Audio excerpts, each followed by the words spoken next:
అవిద్యను ఉపాసించువాడు, అవిద్యాం ఉపాసతే, అవిద్యను ఉపాసించువాడు అన్నాడు. అవిద్య అని చెప్పనంటే ఇక్కడ స్థూల సూక్ష్మ కారణాలకే అవిద్య అని పేరు. సరే స్వామి గారు ఇచ్చింది అక్కడ తీసుకుని పెట్టేయండి. తర్వాత ఇక అక్కడ ఆ స్వామి గారు ఇచ్చి అక్కడ పక్కన పెట్టేద్దాం. ముందు ఆ మంత్రంలో పోదాం. ఇంకా స్వామి చెప్పింది పక్కన మనం ఉంచండి, దానికేం కాదు. మంత్రంలో చూస్తే మంత్రంలో ఏమంటుందో దాన్ని చూసుకోవాలి. ఇక అక్కడికి పోవాలి. ఇక అవిద్యాం ఉపాసతే అనగా ఈ ప్రకృతి సంబంధమై ఉన్నటువంటి యొక్క విషయాలని ఉపాసిస్తున్నాడు. మానవుని యొక్క విధానం ఏంటని చెప్పనంటే బహిర్గతముగా ఉన్నటువంటి ఈ యొక్క ప్రకృతి సంబంధమై ఉన్నటువంటి పదార్థాలని ఉపాసిస్తూ ఉంటాడు, దాన్ని అపేక్షిస్తూ ఉంటాడు. ఈ ప్రకృతి సంబంధమై అనగా ఇక్కడ స్వంగ స్థూల సూక్ష్మ కారణ దేహాలు 3 కలిపాడు అనుకోండి.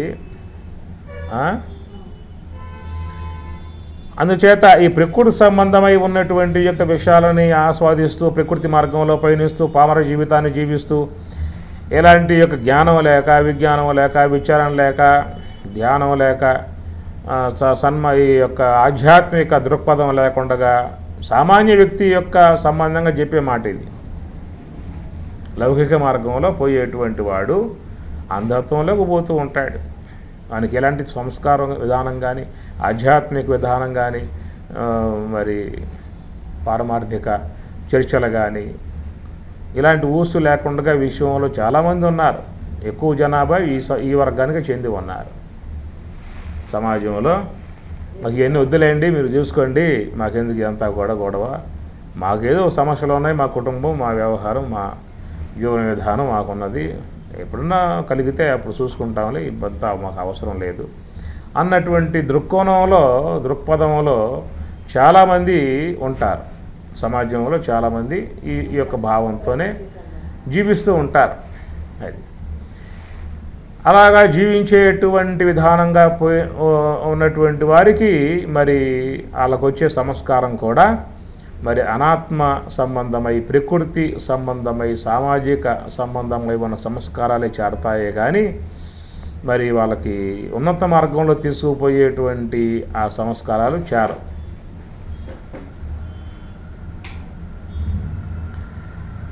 అందువల్ల ఇక్కడ అందం తమః ప్రవిశంతి అట్లాగా ఉన్నవాళ్ళు అందం తెలియనితనానికే పోతూ ఉన్నారు. తమః ప్రవిశంతి, తమస్సులోకి పోతారు, అజ్ఞానంలోకి, తెలియనితనంలోకి, ఇంకా అవిద్యలోకి, ఆసురీ సంబంధ ప్రకృతిలోకే వాళ్ళు పోతూ ఉంటారు. అవే వాళ్ళు అభివృద్ధి అవుతూ ఉంటుంది. దీనికి సంబంధించినటువంటి మంత్రం మీకు ఈ ముందే అక్కడ చెప్పుకొచ్చారు. తొలిలోనే ఈశావాస్యంలోనే 2వ మంత్రంలో అసూర్య నామతే లోకాః అంద్యన తమసావృతాః తాన్ తే ప్రత్య ఏకే చాత్మహాత్మహనోజ. ఆత్మహనః, ఆత్మహంతకులు తన వ్యక్తిత్వమును పాడు చేసుకుని వ్యక్తిత్వమును వృద్ధి చెందనివ్వకుండగా ఆ మనస్సుని ప్రకృతి సంబంధ పదార్థాలలో పడవేసి అనాత్మ సంబంధ జీవితాలనే జీవిస్తూ అజ్ఞాన సంబంధ జీవితాలనే జీవిస్తూ ఉండేటువంటి వారు అసూర్య నామతే లోకాః అంధ్యన తమసావృతాః, అంధత్వంతో కూడి ఉన్నటువంటి ఒక లోకాలకే పోతారు. అంధత్వంకి సంబంధించినటువంటి యొక్క శరీరాలే ధరిస్తారు అనేటువంటిది అక్కడ మనకి వస్తుంది. అట్లా ఇక్కడ అవిద్యాం ఉపాసతే, అవిద్యా సంబంధమై ఉన్నటువంటి యొక్క దాన్ని ఉపాసిస్తూ ఉన్నాడు అని చెప్పిన అర్థం.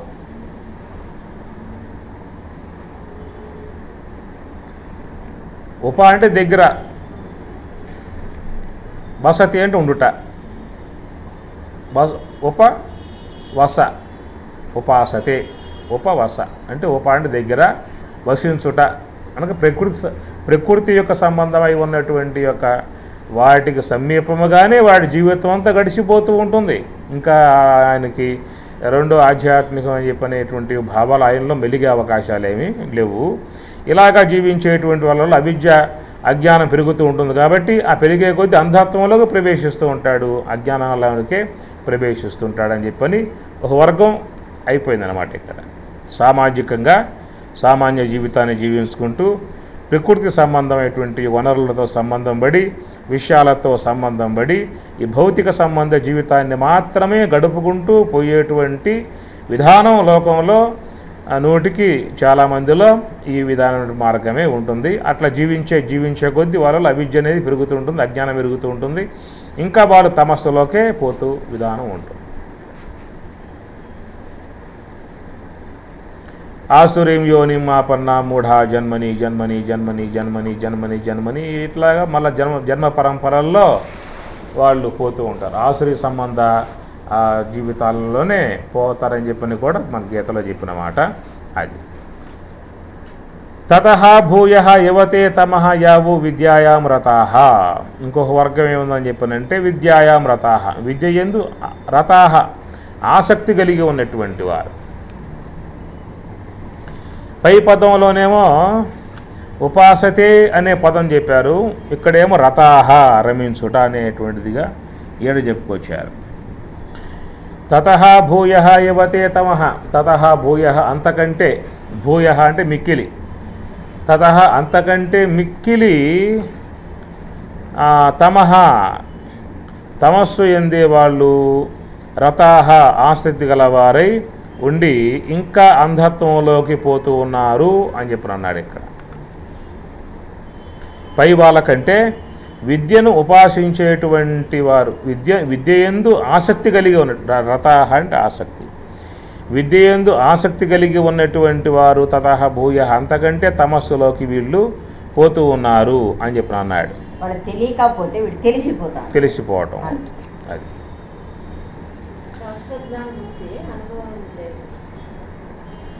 ఇప్పుడు శాస్త్రజ్ఞానం ఉండి అనుభవం లేదు అని చెప్పని అన్నట్లయితే ఇప్పుడు మనమేం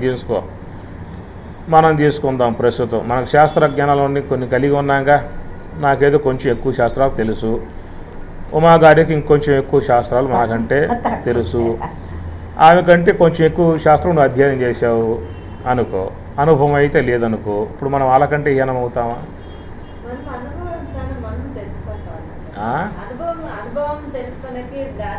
అనుభవం తెలుసుకోవడానికి జ్ఞానం సంపాదించుకుంటూ ఉన్నాం, అనుభవం ఇంకా పొందలేదుగా, అనుభవం ఇంకా రాలేదుగా. శాస్త్రాధ్యయనం చేస్తూ నువ్వు నీకంటే బాగా సాధన చేస్తావు కాబట్టి నీకు వస్తుంది దానికి అనుభవం. మరి మాలాంటి వాళ్ళకి ఎట్లా వస్తుంది? ప్రాపంచిక విషయాల్లోనే వాళ్ళు పడిపోతా ఉంటారు స్వామి. తెలుసుకొని నుంచి పడిపోకుంటే పర్వాలేదు, వాళ్ళు దీంట్లో తెలుసుకో ఉండారు, ప్రపంచం విషయాలని ఎక్కువగా ఇచ్చేస్తా ఉన్నారు. తెలుసుకో ఉండారు, విషయాన్ని ఏమో గుర్తయిందే, ప్రపంచ విషయంలో చర్చలు దిగి వాళ్ళని వీళ్ళని ఇంత ఇచ్చేసి వాళ్ళు ఇంకా అధ్వానంగా ఇది తయారవుతా ఉన్నారు. కాబట్టి ఇక్కడ ఏంటంటే విద్యాయాం రతాహ, విద్య యందు ఆధ్యాత్మిక విద్య చెప్పి తీసుకున్నట్లయితే విద్య యందు ఆసక్తి కలిగి ఉన్నటువంటి వారు దాని యందు పయనించే విధానంలో ఈనాడు సొసైటీలో చూసినట్లయితే ఈ మత సంబంధ వ్యవహారాలు చాలా వరకు పెచ్చు పెరిగిపోయి, ఏ మతమైతే మానవునికి సుఖాన్ని, శాంతిని, సామరస్యాన్ని, సమైక్య భావాన్ని పొందింపచేయాలో అలాంటి విధానం కాకుండా జనులను అపమార్గంలోకి తీసుకుపోయి వర్గాలను సృష్టించి ఆ యొక్క ఆధ్యాత్మిక పేరుతో ఈ సమాజం అంతా కూడా అల్లకల్లోలాలుగా, శాంతి లేకుండా మరి యొక్క వైషమ్య భావాలు పెంపొందింపజేసేటువంటి కోణాలు మన సమాజంలో చూస్తూ ఉన్నాం. ఆధ్యాత్మికం యొక్క కోణం, ఆధ్యాత్మికం యొక్క ఆవశ్యకత ఎందుకు ఏర్పడింది అని చెప్పనంటే, మానవుడు సామాజిక జీవి, సంసారపక్షంగా జీవించేటువంటి వాడు, దాంట్లో అనేకమైనటువంటి యొక్క ఆటుపోట్లన్నీ కూడా వస్తూ ఉంటాయి, అనేక దుఃఖములకు గురవుతూ ఉంటాడు, అశాంతికి గురవుతూ ఉంటాడు. ఈ విధంగా సామాజిక దృక్పథంతో జీవిస్తూ, సాంసారిక పక్షంలో జీవిస్తూ అనేకమైన సమస్యలకు, దుఃఖాలకు గురయ్యేటువంటి యొక్క వానికి ఉపశమనం కలిగింపజేసేటువంటిది ఆధ్యాత్మికం. కాబట్టి ఆధ్యాత్మికం యొక్క ఆవశ్యకత ఏమిటంటే, ఎవరి మనస్సు అయితే వికలచిత్తులై ఆ అశాంతికి గురై శాంతి లేకుండా అలమటిస్తూ ఉంటారో అలాంటి వారికి మన మనస్సు యొక్క ఉపశమనం కలగజేసి ఒక మంచి మార్గంలో వాళ్ళని పయనింపజేసి మంచి నడవడికగా జీవింపజేసి ఒక మంచి వ్యక్తిత్వం గలవాడుగా తీర్చిదిద్దేటువంటి విధానంలో ఆ విధానంలో ఆధ్యాత్మికం అనేటువంటిది ఒక పాత్ర వహించింది. అంతేగాని ఆధ్యాత్మిక అల్లకల్లోలను సృష్టించి మానవులందరినీ వేరు చేసి వర్గ పోరాటాలుగా వేరు చేసి వాళ్ళలో వైషమ్యాలకు మత కలహాలుగా నేను సమాజం అంతా కూడా ఏ యొక్క ఆధ్యాత్మికమైతే మానవునికి రక్షణగా నిలబడాలో, ఒక సమైక్య భావాన్ని పొందింపజేయాలో, సామరస్య భావాన్ని పొందింపజేయాలో, మానవులలో ఒక ఐక్యతను కలగజేయాలో, అలాంటి యొక్క కోణంలో ఏర్పడ్డటువంటి యొక్క ఆధ్యాత్మికం అదే మానవునికి సమస్యాత్మకంగా అయ్యింది అంటే అది కొంతమంది వ్యక్తులు అలా ఆ కోణంలో తీసుకొచ్చేసారు. ఒకప్పుడు మనకు మహమ్మదీ మతం లేదు. 500 ఏళ్ల క్రితం మహమ్మదీ మతం లేదు. 2000 ఏళ్లకు పూర్వం క్రైస్తవ మతం లేదు. తర్వాత కాలాల్లో వీళ్ళు ఒక వర్గం సృష్టించి ఆ వర్గాన్ని పోరాటం చేసి మరి నాడు ఇస్లామిక్ ఉందని చెప్పినంటే దానిలో క్రౌర్యము, ద్వేషము, కక్ష, ఒక హింసాత్మికము, జిహాద్, ఎంతమందిని చంపితేను అన్ని ఏండ్లు స్వర్గలోకంలో ఉంటావని చెప్పి వాళ్ళు ప్రబోధాలు చేస్తారు. నీ ఇష్టం, హిందువుల్ని ఎంతమందిని చంపితే జిహాద్ చేయగలిగితే నువ్వు అన్ని ఏండ్లు స్వర్గలోకంలో రాజభోగాలు భోగిస్తావని చెప్పని వాళ్ళకి ఇట్లా చెప్పి మరి హింసా ప్రవృత్తి రూపకంగా విధానం. ఇది ఆధ్యాత్మిక కోణంలో. సమాజంలో ఆస్తుల కాడ కొట్టుకోవటం ఉంటుంది, కులాల కాడ కొట్టుకోవడం అనేది అజ్ఞాన విధానమే. మా కులం గొప్ప అని చెప్పి కుల వ్యవహారాల్లో కొట్టుకుంటూ ఉన్నారు. ఆస్తిపాస్తుల కాడ కొట్టుకుంటూ ఉంటారు. అన్నదమ్ములైనా వాళ్ళైనా ఆస్తిపాస్తుల కాడ కొట్టుకుంటూ ఉంటారు. ఎంతేనంటే వాళ్ళలో అజ్ఞానం, తెలియనితనం, మూఢత్వం, ఆ యొక్క ప్రకృతి వస్తువుల మీద ఉన్నటువంటి యొక్క అపేక్షలు, అమిత ఆశలు, ఇవన్నీ పెంపొందింపజేసుకుని లోన ఉన్నటువంటి గుణాలకు లోనయ్యి కామ, క్రోధ, లోభ, మోహ, మద, మత్సర ఇత్యాది గుణాలకు లోనయ్యి దేహాభిమానాలను పెంచుకొని వాళ్ళలో ఆత్మ సంబంధ బోధ లేదు. కాబట్టి ఆత్మ సంబంధ బోధ ఏమిటి? అయ్యా దేహాలు వేరుగా ఉన్న ఆత్మ అనే పదార్థం ఒకటే. కాబట్టి అందరూ కూడా సామరస్యంగా జీవించాలి, ఆత్మైక్య భావంతో జీవించాలి, సమసమానత్వ భావంగా జీవించాలి. ఇలాంటివన్నీ కూడా మనకు ఆధ్యాత్మికంలో వచ్చేటువంటి యొక్క వాతావరణం అన్నమాట. అది శాంతియుత వాతావరణం. ఆధ్యాత్మికం కలగజేసేది శాంతియుత వాతావరణం. అందరిలో కూడా సాత్వికాన్ని పెంపొందింపజేయాలి, సామరస్యాన్ని పెంపొందింపజేయాలి, సమైక్యత భావాన్ని ఇది ఆధ్యాత్మికం.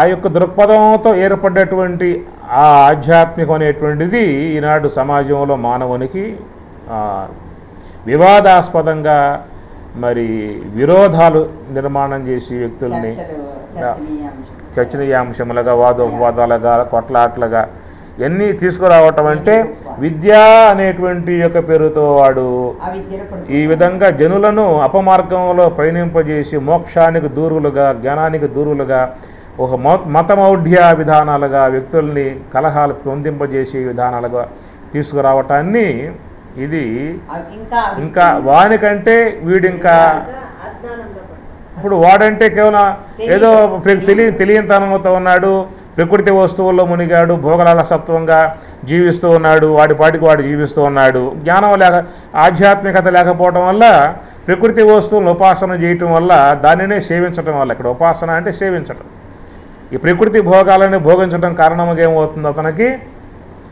అజ్ఞానం పెరుగుతుంది, తమస్సు పెరుగుతుంది, ఇంకా భవబంధాల్లోకి జన్మలలోకి పోతాడు. అది వాడి వరకే ఉన్న సమస్య. ఏ విద్య అయితే సమాజాన్ని బాగు చేద్దాము, మానవులందరినీ కలుపుదాము, మానవులందరూ కూడా సమైక్యత చేద్దాము, వాళ్ళలో వైషమ్య భావాలు వెలిగిద్దాము, మంచి జీవితాన్ని అందిద్దాము, శాంతియుత జీవితాన్ని అందిద్దాము, సుఖమయ జీవితాన్ని అందిద్దాము, పారమార్థికంగా పరమాత్మ దగ్గర చేద్దాము, మోక్ష మార్గం వల్ల తీసుకుపోయి వాళ్ళని మోక్షం అందింపజేద్దాం అనేటువంటి విధానం కోసం ఈ ఆధ్యాత్మికం ఆవిర్భావం అయిందో, అదే ఆధ్యాత్మికాన్ని వీడు తన స్వార్థం కోసంగా తన వ్యక్తిత్వపు గుర్తింపు, తన వ్యక్తి యొక్క గుర్తింపు, తన యొక్క మతము, తన యొక్క వర్గము, తన యొక్క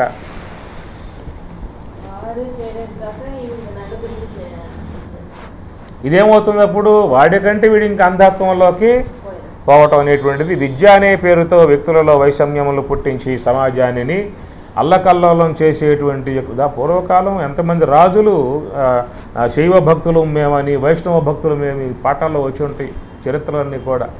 రాజులే పెద్ద పెద్ద రాజులే రాజ్యాలే కొట్టుకుని ఎంతో హింసాత్మకంగా చనిపోయారు. అది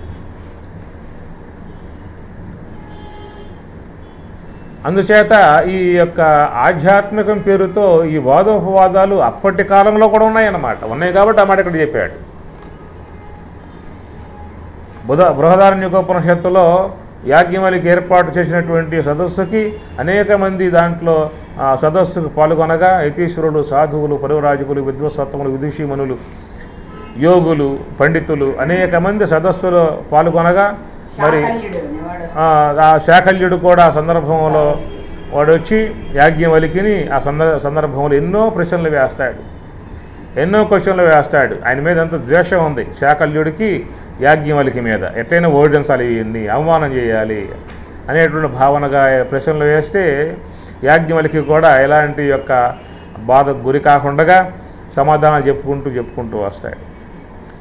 మళ్ళా ఆ సమాధానం చెప్పిన తర్వాత వాడు ఏ ప్రశ్నించే అవకాశం లేకపోయేదలికి పోయి కూర్చుంటాడు ఆ పని శాకల్యుడు. ఆ తర్వాత గార్గి అనేటువంటి ఆమె వస్తుంది. ఆమె జ్ఞానపరంగా ప్రశ్నలు వేస్తుంది. అవన్నీ కూడా చక్కగా యాజ్ఞవల్క్యునికి చెప్పుకుంటూ వస్తాడు. చివరికి అనేక మంది అంతకుముందు ప్రశ్నలు కూడా వేశారు, వాళ్ళందరూ కూర్చున్నారు. అప్పుడు చివరికి గార్గి వచ్చి గొప్ప ప్రశ్నలు వేస్తే జవాబు చెబుతాడు. అప్పుడు అంటుంది గార్గి సదస్సును ఉద్దేశించి, అయ్యా మహాత్ములారా, యాజ్ఞవల్క్యుడు చాలా గొప్పవాడు, ఆయన త్రికాలజ్ఞుడు, బ్రహ్మజ్ఞాని, అలాంటి యొక్క వ్యక్తిని మీరు ఎవరో కూడా ప్రశ్నలు వేయమాకండి, ఆయన చాలా గొప్పవాడని చెప్పని ఆమె తన యొక్క భావనగా చెప్పి పోయి కూర్చుంటుంది. ఆ తర్వాత శాకల్యుడు మళ్ళా వస్తాడు. శాకల్యుడు మళ్ళా వచ్చి మళ్ళా ప్రశ్నలు కుప్పిస్తాడు, పుంఖానుపుంఖాలకు ప్రశ్నలు వేస్తాడు, ఓర్పుతో సమాధానం చెప్పుకుంటూ పోతాడు. అంత అయిపోయిన తర్వాత, ఓ శాకల్యుడా, నువ్వు ఎన్నో ప్రశ్నలు వేశావు కదా, మరి నేను ఒక ప్రశ్న వేస్తున్నా, జవాబు చెప్పు. చెప్పలేకపోయా తలకా శిరస్సు పగిలిపోతుంది. నీ ఇష్టం, పాల్గొంటే పాల్గొను, భయపడతావు వెనక్కి వెళ్ళిపో. దీనికి సిద్ధపడి వచ్చావా, రా, ప్రశ్న వేస్తా, జవాబు చెప్పు అని చెప్పనంటే వాడు చెప్పలేకపోయేదలికి వాడు శిరస్సు పగిలిపోతే శిష్యులు వచ్చి ఆ కళేబరాన్ని తీసుకుపోతారు. ఇది మనకి బృహదారణ్యకోపనిషత్తులో వస్తుందన్నమాట. కనుక ఈ విధానము అప్పటి కాలం నుంచే కూడా సాగుతూ ఉన్నదన్నమాట. ఈ విద్యా విధానంలో మేము పండితులము, మాకు శాస్త్రం తెలుసు, మాకు విద్య వచ్చు, మాకు శ్లోకాలు వచ్చు, మాకు మంత్రభాగాలు వచ్చు అనేటువంటి కోణంలో ఇప్పుడు తగ్గిందిలే. కొంతవరకు చెప్పుకోవాల్సి వస్తే ఇప్పుడు ఆ వాదోపవాదాలు, ఇప్పుడు మత సంబంధ విధానాలు ఇప్పుడుంటే క్రైస్తవులకి, ఇస్లామిక్ వాళ్ళకి, హిందువులకి ఉన్నదే కానీ మనకి ఒక సామరస్య భావంతో, భక్తి భావంతో పోతున్నారు. అయ్యప్పైనా పూజ చేస్తున్నారు, షిరిడి సాయి అయినా పూజ చేస్తున్నారు, ఇట్లా ఉన్నది. అయినా కొంత ఆధ్యాత్మికంలో అలజడి ఉన్నది. ఇప్పుడు బ్రహ్మకుమారి వాళ్ళు వచ్చి ఒక మార్గం బోధించే, బ్రహ్మకుమారి వాళ్ళు వచ్చారు, వాళ్ళొక మార్గం బోధించి, పిరిమిడి ధ్యానం వాళ్ళు వచ్చారు, అది వాళ్ళొక మార్గం బోధించే. ఇవన్నీ కూడా సొసైటీని ఏం చేస్తాయి అంటే మనిషికి ఆధ్యాత్మికంలో దిక్కు తొయ్యని పరిస్థితి ఏర్పడుతుంది. ఏ ఆధ్యాత్మికం మానవుని యొక్క సమస్యలను తొలగింపచేసి మనస్సుని సకదిద్ది సరైనటువంటి ఒక పంధా చూపించి దైవానికి దగ్గరగా చేసేదిగా ఆధ్యాత్మికం అని చెప్పి అనుకుంటూ ఉన్నామో, అట్టి ఆధ్యాత్మికమే మానవునికి ఓ సమస్యాత్మకంగా తయారైనప్పుడు ఆ కోణంలో తీసుకుపోయేటువంటి వాళ్ళు ఉన్నదే, వీళ్ళు వాళ్ళకంటే ఇంకా అంధత్వంలోకి పోయిన వాళ్ళే అవుతారు.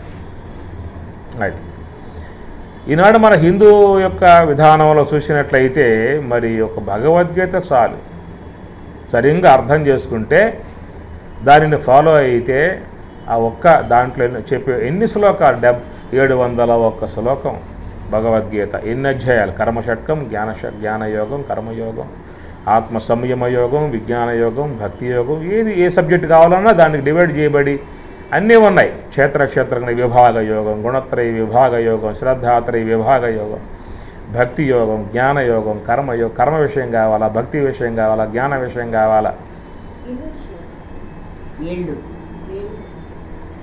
701 లేకపోతే అట్లా మనకి సంపూర్ణమైనటువంటి ఒక అవగాహనాత్మకంగా ఇచ్చేటువంటి భగవద్గీత ఉన్నది.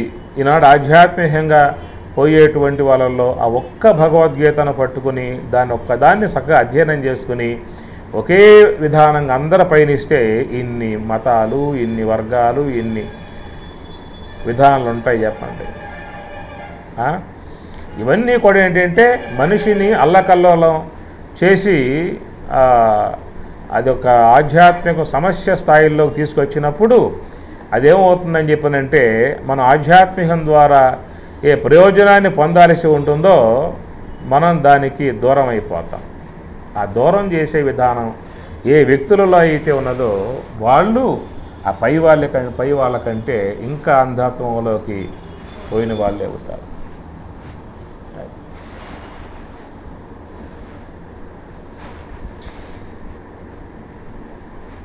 శంకరాచార్య కాలంలో ఎన్నో ఉన్నాయి. అప్పుడు ఆ మొత్తం ఆయన ఖండించి పారేశాడు.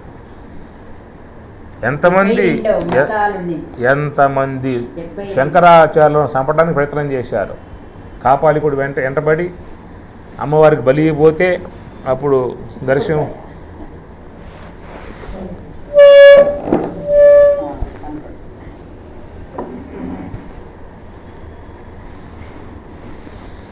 నైయాయికులు, వైశేషికులు, చార్వాకులు, బౌద్ధులు, కాపాలికులు, సౌత్రాంతికులు, అందరూ 72 మతాలు 72 మతాలు ఉంటే ఇక సామాన్య మానవుడు గతి ఏమిటి చెప్పండి? ఎవరి మాటలు నమ్మాలి? ఎవరి చెప్పేది వినాలి? ఎవరి మార్గంలో పోవాలి?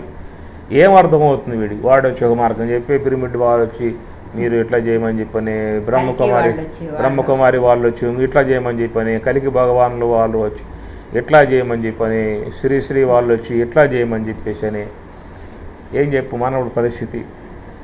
అందువల్ల ఎవరైతే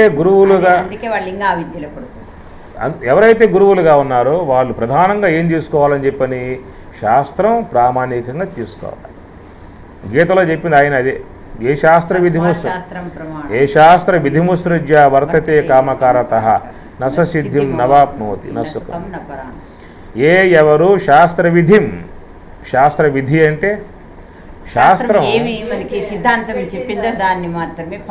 అదనమాట. శాస్త్రం అనేది ఒక సిద్ధాంతం చేసిందనమాట. అది విధి విధానం అంతా కూడా చెప్పింది. అది శాస్త్ర విధిం ఉత్సృజ్య వదిలిపెట్టేసి కామకారత అంటే కామకారత అనగా సొంతంగా ఒక సిద్ధాంతాలని అల్లికల చేయటం. ఇప్పుడు బ్రహ్మకుమారి ఉందనుకో, వాళ్ళు గీత తీసుకోరు, ఏం తీసుకోరు. మా బాబాలో బ్రహ్మదేవుడు ఆయన ప్రవేశించి ఆయన చెప్తాడు. కామకారత అంటే వాళ్ళు ఒక సిద్ధాంతం అల్లిక చేస్తారు. వాటిలో ఆ మాటలు ఉంటాయన్నమాట. వాళ్ళకి శాస్త్రం అంతా ప్రామాణికం లేదు. సొంతంగా అల్లికలు చేస్తారు, సొంతంగా భావాలు సృష్టిస్తారు, మతాన్ని చేస్తారు, దాంట్లో గుర్తులు సింబల్స్ మొత్తం పెట్టేస్తారు, ఒక వర్గంగా తయారు చేసుకుంటారు వాళ్ళని. ఇట్లా వీళ్ళు సమాజాన్ని పంచుకుంటూ ఉన్నారు. ఇదంతా మా వాళ్ళు, వీళ్ళంతా ఈ విధంగా ఉన్న వాళ్ళంతా మా వాళ్ళు. బ్రహ్మకుమారి వాళ్ళని చూడండి ఎట్లా ఉంటారు, అది ఒక రకమైనటువంటి ఆకారాలు, ప్రత్యేకత దాంట్లో ఉంటుంది.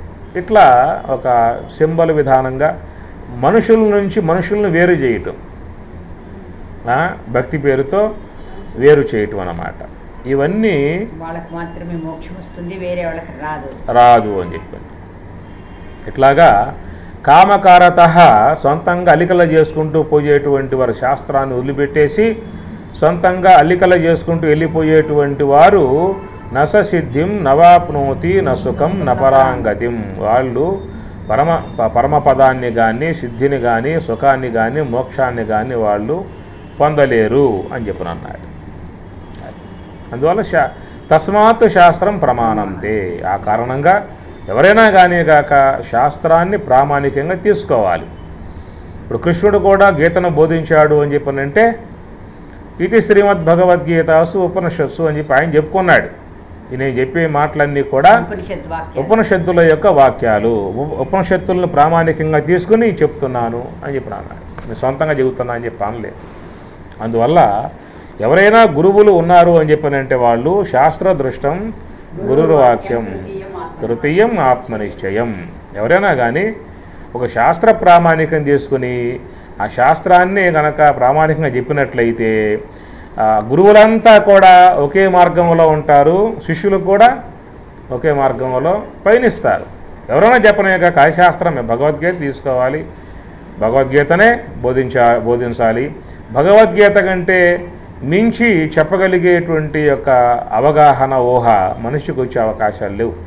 ఎందుకంటే సాక్షాత్ భగవంతుడు బోధించింది, సాక్షాత్ వేదవ్యాసుల ద్వారా రచింపబడింది. అంతకంటే మిక్కుటముగా ఆలోచించగలిగేటువంటి విధానం మానవుని యందు ఆ మేధస్సు లేదు.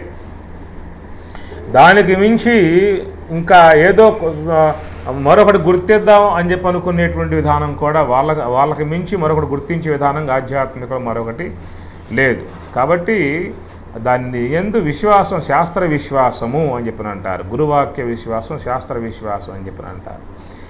అలాంటి విధానం లేకుండా అపమార్గంలో పడవేసి జనులు లాక్కుపోయేటువంటి వారు విద్యయందు రతః ఆసక్తి కలిగి ఉన్నటువంటి ఎవరైతే వాళ్ళు ఉన్నారో వాళ్ళందరూ కూడా ఆ పై వాళ్ళకంటే ఇంకా మిక్కుటమై ఉన్నటువంటి అంధత్వంలోకే పోతారు అనేది ఉపనిషత్కారుడి యొక్క అభిప్రాయం. కాబట్టి ఇక మొదటి మంత్రం ఈ రూపకంగా ఉన్నది. ఈ మంత్రం చాలా వారికి దీని యొక్క రూపం తెలియకపోతే ఏమి ఇట్లా చెప్పాడు అనే సందేహం కలిగే అవకాశాలు ఉంటాయి అన్నమాట. ఏమిటా సందేహాలు? లోకంలో సాధారణంగా అవిద్యలో ఉన్నవాడు అజ్ఞానంలోకి పోతాడు అనేది కామన్ పాయింట్. కాబట్టి విద్యను అధ్యయనం చేసేటువంటి వాడు ఉన్నత స్థాయికి పోతాడు అన్నది కామన్ పాయింట్. అవిద్యను ఉపాసించేవాడు అంధత్వంలోకి పోతాడు, అజ్ఞానంలో పోతాడు అనేది సాధారణ విషయాలన్నమాట. విద్యను ఉపాసించేవాడైతే ఇతని కంటే ఇంకా మిక్కుటటువంటి యొక్క ఉన్నత స్థాయిల్లో పోతాడు అనేది దాని యొక్క రూపం. కానీ ఇక్కడ దీన్ని ఉల్టా చేసి ఏం చెప్పాడంటే, అయ్యా ప్రకృతిని ఉపాసించి సామాన్య మానవుడు అంధత్వంలోకి పోతున్నాడు అన్నాడు. దానికి ఎవరో ఆక్షేపం చేసేది లేదు. కానీ విద్యయందు అపేక్ష కలిగి ఉన్నవాడు ఉన్నదే, వాడు ఇంకా అంధత్వంలోకి పోతున్నాడు అని చెప్పి అనగానే ఏమవుతుంది వీనికి? అది ఇంకా అంధత్వంలోకి పోవటం అవుతుందా? అయితే మాకొద్దని చెప్పినాను. అంతేకా? విద్యయందు రతాహ ఆసక్తితో పోయేవాడు ఇంకా వాళ్ళకంటే ఇంకా అంధత్వంలో పోయే విధానం కూడా అది మాకెందుకు? ఇంకా మాకున్న మార్గం ఉందిలే, మేము మా మార్గంలో పోతాములే, కాబట్టి అంధత్వంలోకే పోతాము. పోతే ఇది మహా అంధత్వం అని చెప్పి అంటున్నాడు. విద్యలోకి పోతే మాకు విద్య వద్దు, శాస్త్రం వద్దు, గురువులు వద్దు, ఏమొద్దనే భావం వస్తుంది. సాధారణంగా ఈ మంత్రాన్ని ఆ కోణంలో చూస్తే ఏమవుతుందని చెప్పానంటే, వినగానే ఆ వ్యక్తులలో వచ్చే భావన అయితే మాకొద్దు ఆ విద్య మాకొద్దు అనే భావం ఏర్పడు.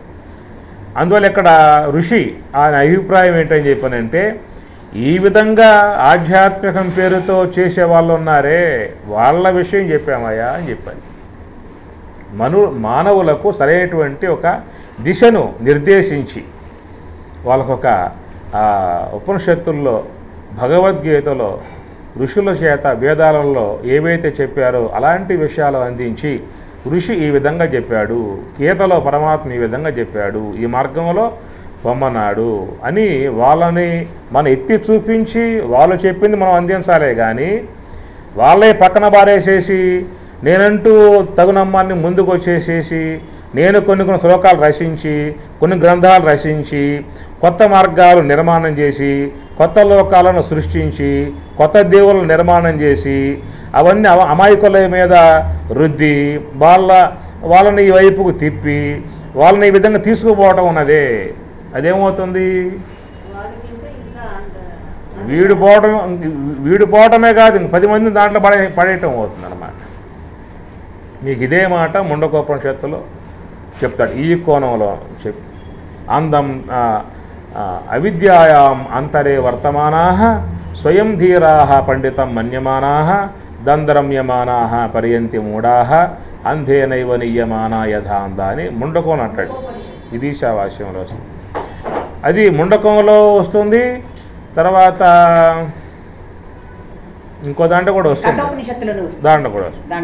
జంఘన్యమానా పర్యంతి మూఢా అని చెప్పని ముండకంలో వస్తుంది. జంఘన్యమానా దాంట్లో వస్తుంది అన్నమాట. అందుచేత ఇలాగా చేసే వాళ్ళను ఉద్దేశించి చెప్పిన మాట అది. అది ఇప్పుడేం చెప్పుకున్నాను చెప్పు.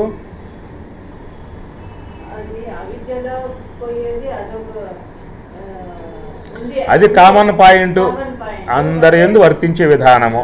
తాను చెడి తా చెడిన కోతి వనమెల్ల చెరిసెను అన్న విధానం ఏర్పడుతుంది.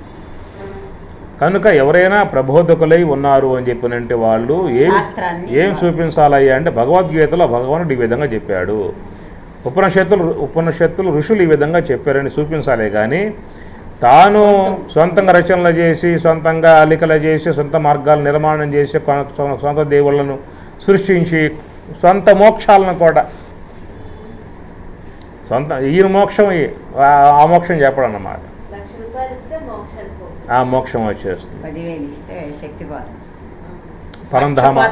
పరంధామానికి పోతే మోక్షము అంటాడు వాడు, గోలోకానికి పోతే మోక్షము అంటాడు ఇంకోవాడు, ఇంకో సాడుగా పోతే ఇంకో ఆ మోక్షం అని చెప్పి అంటాడు మరొకడు. ఇట్లా ఆ మోక్షాలు కూడా వాళ్ళు కల్పన చేశారు, ఆ దేవుళ్ళను కూడా అక్కడ కల్పన చేశారు, వాళ్ళ మాటలని కల్పన చేశారు. ఇట్లా చేసిన విధానంలో ఏమైంది అని చెప్పానంటే వీడితో పాటు కొన్ని వందల మందితో వీడు అంధత్వంలో పోయి అంధేనయ్యవ నియమాన యథాంధ. ఒక అంధుడు తీసుకోపోతే అనేక మంది అంధుల మార్గంలో పోయి పతనమైనట్లుగా అన్నమాట వస్తుంది ఇక్కడ. ఆ విధంగా చేసేటువంటి వారిని దృష్టిలో పెట్టుకుని వీళ్ళకంటే వాళ్ళు ఇంకా అంధత్వంలోకి పోతున్నారు అన్నటువంటి కోణంలో చెప్పిన మంత్రం ఇది. ఇక్కడేమన్నాడు తర్వాత వచ్చి అన్యత్ ఏవ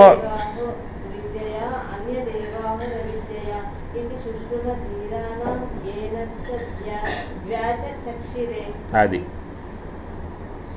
ఈ తర్వాత మంత్రంలో ఏమంటున్నాడు అని చెప్పనంటే స్థూల సూక్ష్మ కారణములనబడు మలిన సత్వ మగు ప్రకృతిని అనగా దేహమును సేవించినను మహాకారణమనబడు శుద్ధ సత్వ మగు మాయను అనగా దేహిని ధ్యానించినను పరబ్రహ్మమున కంటెను బ్రహ్మానంద స్వరూప మనబడు ప్రత్యేగాత్మయోగు తన కంటే వేరైన జడము లోనికే గుడ్చుకొని పోవుసున్నదే గాని మోక్షమును కలిగింపనేరదు.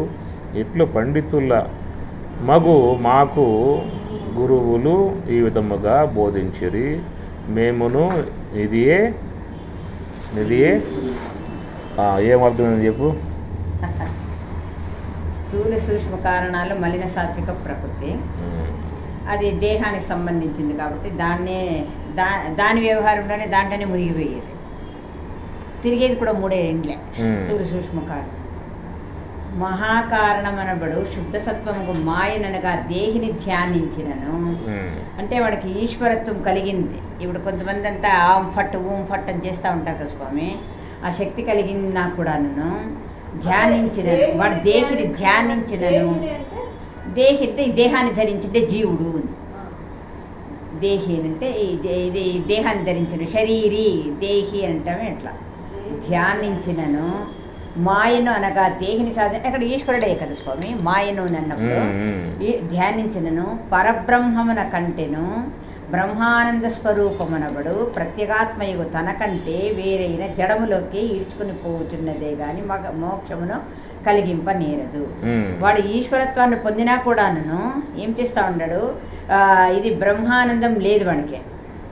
బ్రహ్మానంద స్వరూపమను ప్రత్యేగాత్మకు తనకంటే వేరైన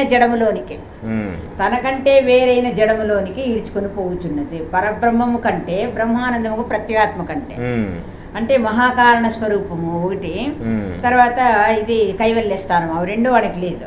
జడములోనికి పోచున్నది అంటే వాడు ఏం చేస్తున్నాడు, వాడి మాయలు, వాడి ఇంద్రజాలము, వాడి దీనికోసము ఇంకా వాడు ఏం చేస్తున్నాడు, ఇంకా మనతో ఇది కిందికే లాగుతూ ఉన్నాడు అని అర్థం. ఎన్ని రకాలుగా వాడు ఇచ్చేస్తూ ఉన్నాడు.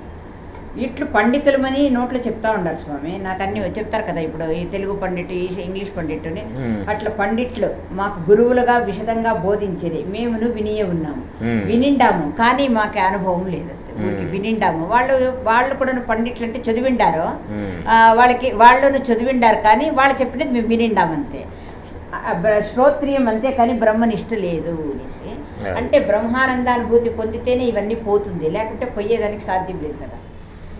కాబట్టి ఇందాక మనం ఏం చెప్పుకున్నామంటే, లోకంలో సాధారణంగా అందరూ కూడా పుట్టుకతోనే ఒక స్వాభావికత, ప్రకృతి సంబంధమై ఉన్నటువంటి ఒక ప్రవృత్తి మార్గం పుట్టుకతో స్వధాసిద్ధంగా వచ్చేస్తుంది. ప్రకృతి మానవునకు ఈ విషయముల యందు రమించుట అనేటువంటి విధానమే కలగజేస్తుంది అన్నమాట. ప్రకృతి స్వాభావికంగా ఇస్తుంది, అదే స్వాభావికంతో మానవుడు జీవిస్తూ ఉన్నాడు.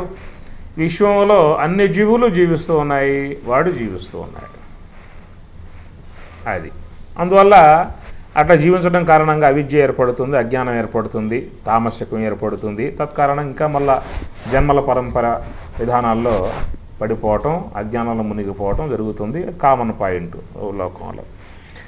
అయితే విద్య అనేటువంటి యొక్క పేరుతో మానవ సమాజంలో ఒక అల్లర్లు సృష్టించి, గొడవలు సృష్టించి విద్య అనే పేరుతో చేసే విధానం ఉన్నదే, అది ఇక వాడిపోయే అంధత్వం కంటే ఇంకా అంధత్వంలోకి పోవటమే అయిపోతుందని చెప్పని మన ఆ మంత్రంలో చెప్పుకున్నాం.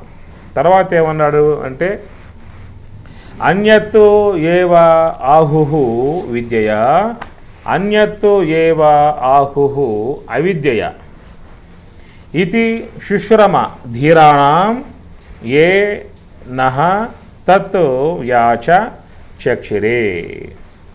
అన్యత్ ఏవ ఆహుహు విద్యయ ఏమన్నాడు ఇక్కడ? వేరైనది, విద్యతో వేరైనది చెప్పెదరు. ఇది శుశ్రమ ధీరాణం, ధీరులై ఉన్నటువంటి, ధీశాలురై ఉన్నటువంటి మహాత్ములు, బ్రహ్మవేత్తలు, ఋషులు, మేము వాళ్ళ ద్వారా శుశ్రమ విని ఉన్నాం. మేము వాళ్ళ ద్వారా విని ఉన్నాం. ఏమి వాళ్ళు చెప్పిందే మీకు చెప్తా ఉన్నాం. ఏది? అదే శిష్య గురువుల దగ్గర విన్నామే, అది మీకు చెప్తా ఉన్నాము. ఏమంటున్నాడంటే, పై ఇంతకుముందు ఉన్న మంత్రం ఒక స్వరూపాన్ని అక్కడ ఆవిష్కరింపజేశాడు.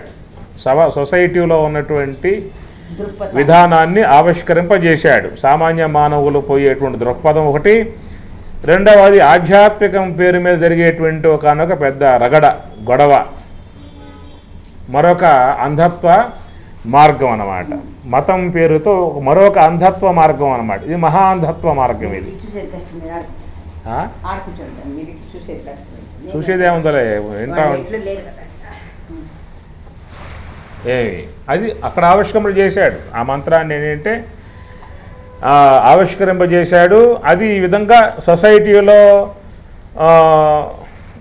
విద్య యొక్క స్థానము ఈ విధంగా ఏర్పడి ఉన్నది. ప్రస్తుతం గందరగోళం నిర్మాణం చేసి మానవ సముదాయాన్ని ఒక అపమార్గాన్ని పట్టించి వాళ్ళని భిన్నత్వముగా లాక్కుపోయే విధానంగా అక్కడ చూపించాడు. అయితే మేము అసలు విద్య అవిద్యల యొక్క విషయాన్ని గురించి మేము అసలు పెద్దల ద్వారా నిన్నది ఏమిటంటే ఇక్కడ వస్తుందన్నమాట. విద్యా సంబంధమైన విషయం కానీ, అవిద్యా సంబంధమై ఉన్న విషయం కానీ, అసలు శాస్త్రం చెప్పే మాట కానీ, ఋషులు చెప్పిన మాట కానీ అనేది ఏదైతే ఉన్నదో అది మేము విని ఉన్నాం, దాని విధానం విని ఉన్నాం. ఇతి శుశ్రమ ధీరాణం, మహాత్ములై ఉన్నటువంటి ధీరుల ద్వారా మేము విని ఉన్నాం. ఏ నహ తత్ యాచ చక్షిరే, వాళ్ళు ఏదైతే మాకు చెప్పారో అది మేము విని ఉన్నాం. ఏమని చెప్పానంటే, అన్యత్తు ఏవాహు విద్యయ, విద్య అనేటువంటిది ఉన్నది అవిద్యయ.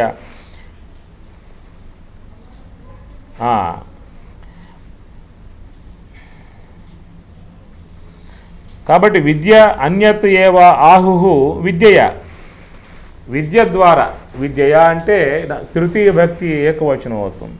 విద్య చేత, విద్య ద్వారా. విద్యా విద్యే విద్యాః విద్యాం విద్యే విద్యాః విద్యయా విద్యాభ్యాం విద్యైః విద్యాయ విద్యాభ్యాం విద్యేభ్యః విద్యాత్ విద్యాభ్యాం విద్యేభ్యః విద్యస్య విద్యయోః విద్యానాం విద్యే విద్యయోః విద్యేషు విద్యయా అంటాడు. కాబట్టి అన్యత్తు దానికి ఉండేటువంటి కోణంలో దానికి ఉండే అర్థం దానికి ఉన్నది. విద్యకు సంబంధించి ఒక ఫలితం ఉంటుంది, ఆ ఫలితం దాని నుంచి వస్తుంది. అవిద్యకు ఉండేటువంటి ఒక ఫలితం దానికి అది ఉన్నది. నిమే విషయాన్ని అన్యత్తు ఆహుహు అవిద్యయ, అన్యత్తు ఆహుహు, అన్యత్తు మరొక విధమైనటువంటి యొక్క ఫలితం అవిద్య ద్వారా వస్తుంది. అవిద్య ద్వారా వచ్చే ఫలితం అవిద్యకు ఉన్నది, విద్య ద్వారా వచ్చే ఫలితం విద్యకు ఉన్నది. మేము ఈ రెండు కూడా సుస్పష్టంగా మహాత్ములు చెప్పగా, ధీరులు చెప్పగా, ధీరులు అంటే ఋషీశ్వరులే, ఋషులు చెప్పగా శిష్యురమా విని ఉన్నాము అని చెప్పని అన్నాడు రెండో మంత్రం. కాబట్టి ఇక్కడ ఏమన్నాడంటే మరొక రెండో మాటగా ఆయన ఒక ఆవిష్కరణ చేస్తూ, అయ్యా అవిద్యకు సంబంధించినటువంటి ఫలితం ఏమిటో అది సుస్పష్టంగా విన్నాము, విద్యకు సంబంధించి ఉన్నటువంటి యొక్క విషయం గురించి మేము ఇది ఉన్నాము అని అంటూ, ఏమిటి దాని యొక్క సంబంధ ఫలితాన్ని గురించి వాళ్ళు చెప్పింది ఏమిటి అన్నటువంటి విషయాన్ని మీకు ఇప్పుడు చెబుతూ ఉన్నాము వినండి. ఇప్పుడు చెబుతున్నాము వినండి. దానికి ఉన్న యాజ్ ఇట్ ఈజ్గా ఉన్న ఫలితం పరబ్రహ్మమున కంటేను బ్రహ్మానంద స్వరూపును ప్రత్యేగాత్మక తనకంటే వేరైన జడములోకి ఈడ్చుకొని పోచున్నదే గాని మోక్షమును కలిగించండి. దీనికి ఏమిది? ఇదేమి? నేను మంత్రంలోకి పోతున్నా అంతవరకే, ఇక అవన్నీ మీరు చూసుకోండి. మీకు మంత్రంలో సందేహం ఉంటే రాండి, అంతే కదా. ఇప్పుడు స్వాములు రాసిండే దాంట్లో ఇది నేను కాదంటలేదు, నేను మంత్రంలోకి పోతున్నాను అంతవరకే.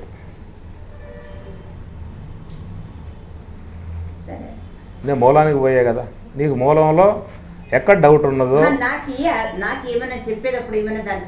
అక్కడ నువ్వు చెప్పుకోవాల్సిందే, నీకు తోసి నువ్వు చెప్పుకోవాల్సిందే. నేను దాని జోలికి పోను. అవిద్యను గురించి విద్యను గురించి స్పష్టంగా నాకు తెలియబడింది. ఇక్కడ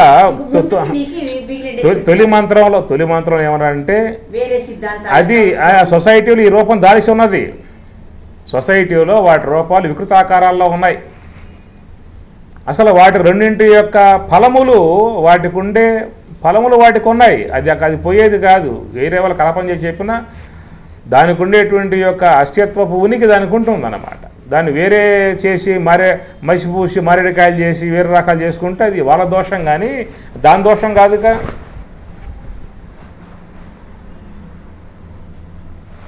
దాని దోషం కాదుగా. ఇప్పుడు జ్యోతి ఉన్నది, అది ప్రకాశిస్తుంది, దాని లక్షణం అంతవరకే. దానికి ఉండేటువంటి ఆ స్వాభావికత అది వదలదు. జ్యోతి వెలిగించావు అనుకో, అదేం చేస్తుంది? అంధకారం పారదొలుగుతుంది, ప్రకాశాన్ని ఇస్తుంది, తెలియజేస్తుంది అన్ని వస్తువులు. అది దానికి ఉన్నటువంటి స్వాభావికత అంతే. అట్లాగా అవిద్య అయినా విద్య అయినా వాటికి ఉండేటువంటి ఒక స్వాభావికతలు వాటికి ఉన్నాయి. వాటికి ఉంటే స్వాభావికతలు వాటికి ఉన్నాయి. వాటి విషయాన్ని గురించి మేము ఉన్నదే పెద్దల ద్వారా విన్నాం. మరి ముందు చెప్పిన మంత్రం ఏమిటి? అది లోకంలో ఒక వికృతమైనటువంటి యొక్క విద్యా పేరుతో వికృతమైనటువంటి రూపాలు దాల్చి ఉన్నది. కాబట్టి అలాంటి యొక్క ఆ విద్యా పేరుతో పోయే వాళ్ళు ఇంకా అంతకంటే అంధత్వంలోకి పోతారే కానీ వాళ్ళు దాని యొక్క సంబంధ ఫలితాన్ని పొందే అవకాశం వాళ్ళకి కలగదు. అయితే మేము విన్నాము పెద్దల ద్వారా అది దాని యొక్క సుస్పష్టమైనటువంటి యొక్క విషయాన్ని అని అంటూ, ఏమిన్నారయ్యా అని మనం ప్రశ్న వేస్తే, అయితే ఏమిన్నారయ్యా అని చెప్పి అడిగితే అని చెబుతూ ఉన్నాడు. ఇదిగో చూడండి, విద్యాంచ అవిద్యాంచ యస్తద్వేదో భయం సహా అవిద్యయా మృత్యుం తీర్త్వా విద్యయా అమృతం అశ్నుతే. ఇది మేము పెద్దల ద్వారా విన్న విషయం.